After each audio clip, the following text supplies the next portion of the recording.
before the museum doors ever open, before the lights are turned on.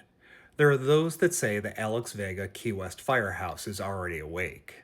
In Key West, Florida, a city where history never quite rests, this modest firehouse at the corner of Virginia and Grinnell Streets has been watching over its neighborhood since 1907.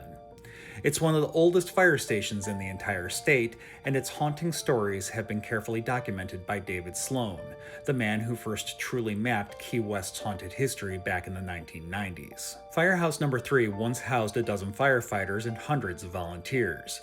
Horses pulled steamers through the streets. Hurricanes battered the walls. In 1909, a powerful storm tore the roof away, and in that same storm, 3 baby boys were born, each destined to grow up and lead this very station. From its earliest days, fate seemed woven tightly into these walls.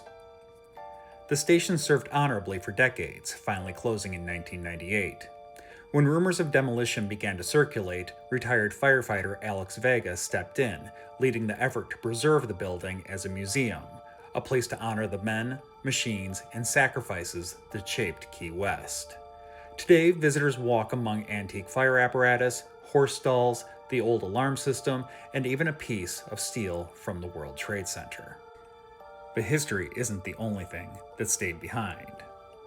Visitors and investigators alike report glowing orbs, shadow figures, and the unsettling sense of being watched. Outside, near the mamey tree, where the ashes of many firefighters have been interred, shapes appear in photographs that weren't visible to the naked eye. Inside, a former fire chief is said to return to the feed shed, gently touching shoulders as if still checking on his horses. And sometimes a horse itself is seen grazing where none should be. There's also Frank. He appears quietly, in mirrors, near the old fire equipment. Frank was once connected to many of the objects now housed in the museum, and while his life ended under tragic and mysterious circumstances, his presence here feels less threatening than watchful, like someone making sure things are exactly where they belong. These stories only scratch the surface.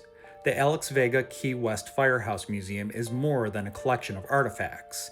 It's a place where memory lingers, where service echoes, and where the past still walks beside the living.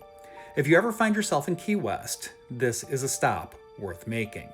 Just remember, you may not be alone when you visit. Until next time, stay spooky, y'all.